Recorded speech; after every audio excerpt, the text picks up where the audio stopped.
I mean, my man, you did the work. You got the check. You don't know anything about a check that was given to you? No. No. Okay. I mean, you saying that the check is still in Jersey? It's right there in front of you. Case 1. On March 25th, 2025, this young man named Elliot Garcia walked into a TD Bank in Boca Raton. He brought a check worth $5,000 and tried to cash it.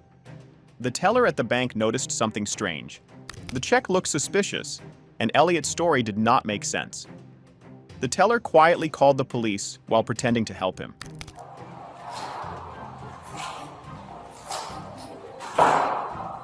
Anything clear? You're just being detained right now. Yes, I'll tell you in a second. It's Alana. I have Boca Police Department. You guys got a room? No, we're gonna. Lonzo. Savage, this room? Take this room. Let's go. No, I'll tell you in a minute. You know the reason, but we'll play your game. Freedom is right complex? Yep. Have a seat. When police officers arrived, Elliot was still at the front desk.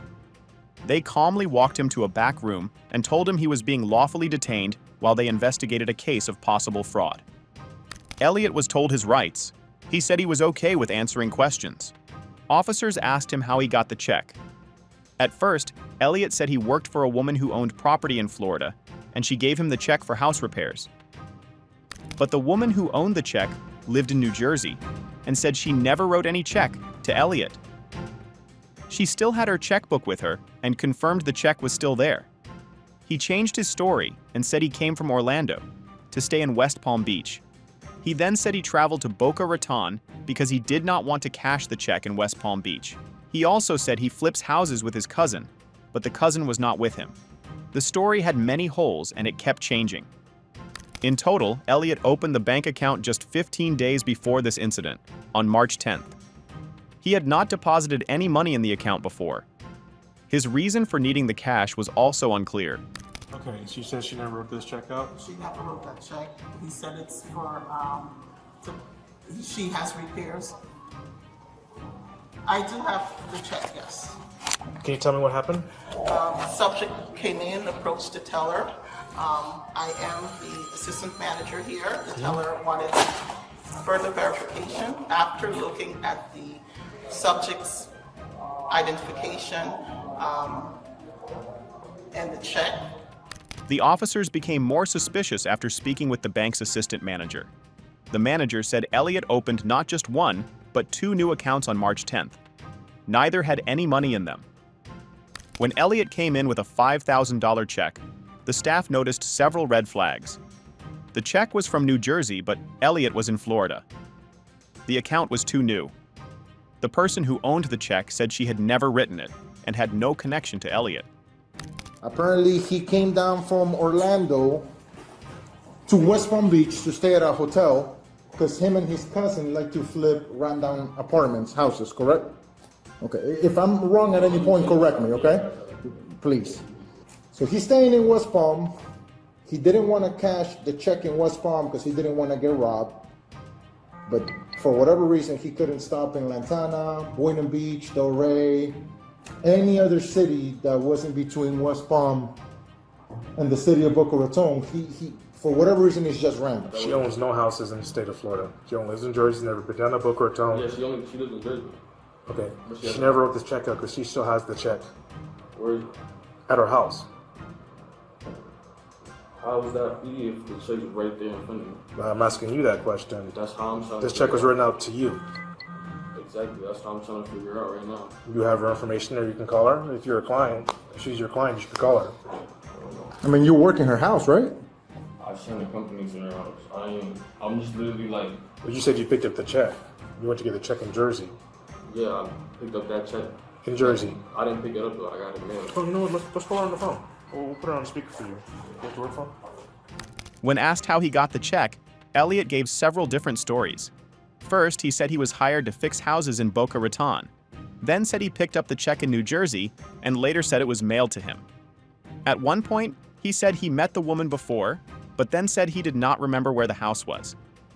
Police asked if she had any houses in Florida. He said yes, but she had never been to Florida. I mean, my man, you did the work. You got the check. You don't know anything about a check that was given to you? No. No, okay. I mean, you saying that the check is still in Jersey? It's right there in front of you. So you went all the way to Jersey to do a construction job? So what city did you go to do this job? The company went over there to do the job for her.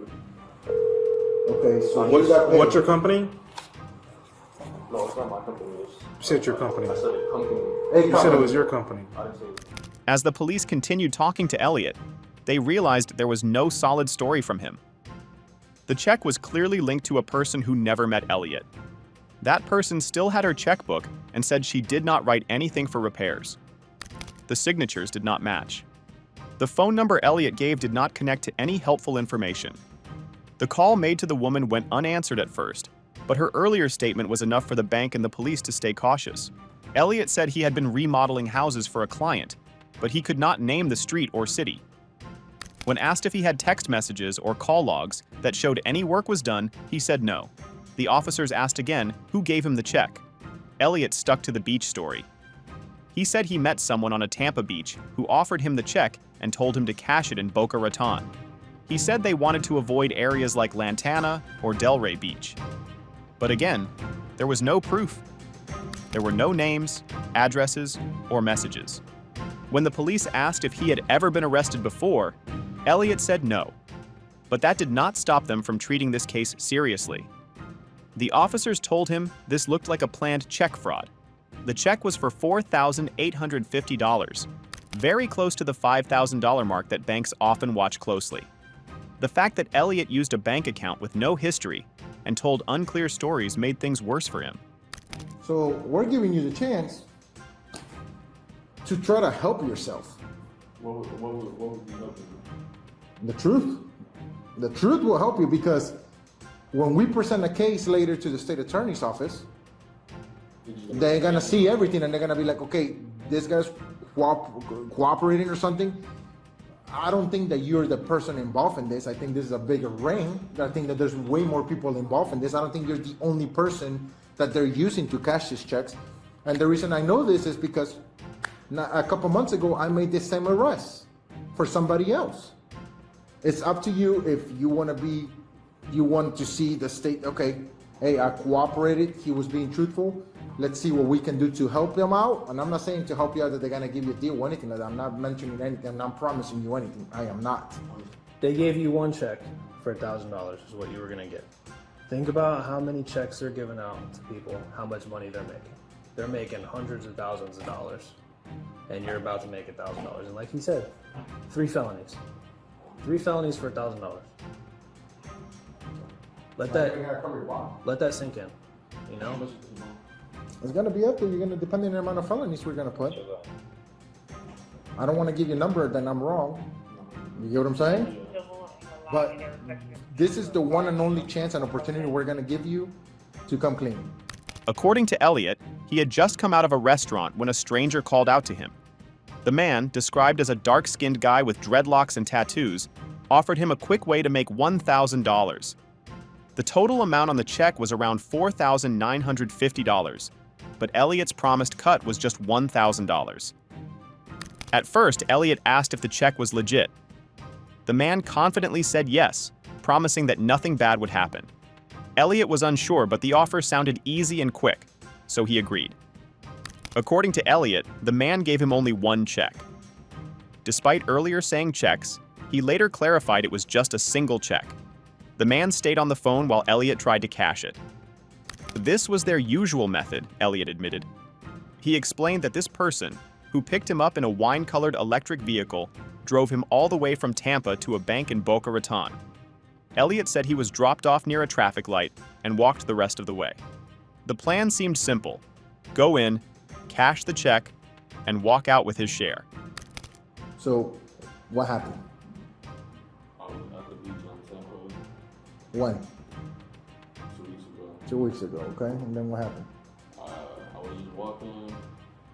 I walked out of a restaurant. Some guy was like, "Hey, yo, how old you?" I was like, "I'm 18 years old." And he was like, "Hey, you trying to make a quick $1,000?" I'm like, "Sure." You just wanna lie, my man, it is what it is, bro. Come on, bro. Like, you mean to tell me in an age of communication where you have a phone that's been blowing up this whole time during a conversation, you didn't get his phone number? So somebody tells you, a random person you never met in your life, tells you, hey, I'm gonna give you $1,000, and the first thing is like, okay, you're a stranger. You didn't worry that he was gonna go to your house to kill you and your family. No, none of that went through your head. And you don't not even worry that he knows where you live. At this point, the police grew more doubtful of Elliot's story. He claimed he met the guy on the beach 2 weeks ago and didn't even know his name. When asked how he communicated with the man, Elliot gave vague answers. He said he didn't call or text, but just followed instructions he was told earlier. Elliot said he lived in Orlando, but he met the man in Tampa. Tampa and Orlando are about 85 miles apart. So how did the man pick him up in Orlando without calling him first? Elliot said the man just pulled up, but the officers found that hard to believe. They said, in today's world where phones are always used for contact, it made no sense that Elliot had no number, no messages, and no way of staying in touch. Spread your feet for me, sir. A little more wider than that. You're gonna have to go wider. A little bit wider. Yep. I'll show you. Right there. Like that. You gonna hold me if I fall? 100%. What do you think my hand is here? You see what I'm saying? Look. I got my leg and my arm making sure you don't fall, bro. I know, bro. You good. I get it. I get it, bro. As time went on, Elliot's story started to change. At first, he said he met the man in Tampa. Later, he said it might have been Fort Lauderdale. He first claimed he was picked up from Tampa, then said he lived in Orlando, and the man picked him up there. These changes made things worse for him. The officers said they were recording everything. They would soon get a warrant to look at his phone. Even deleted messages could be recovered. Elliot said he had cashed checks before with real employers when he didn't have a bank. He thought this might be similar. But this time, it wasn't a regular paycheck. It was a stolen or fake check. And now, he was facing at least 3 serious charges. For just $1,000, this man has risked everything. Elliot Garcia was charged with 3 serious crimes. These include felony grand theft, felony use of a fake check, and felony use of someone else's personal ID. Now, before you leave, just don't forget to give this video a like, smash that subscribe button, and also ring that notification bell while you're down there.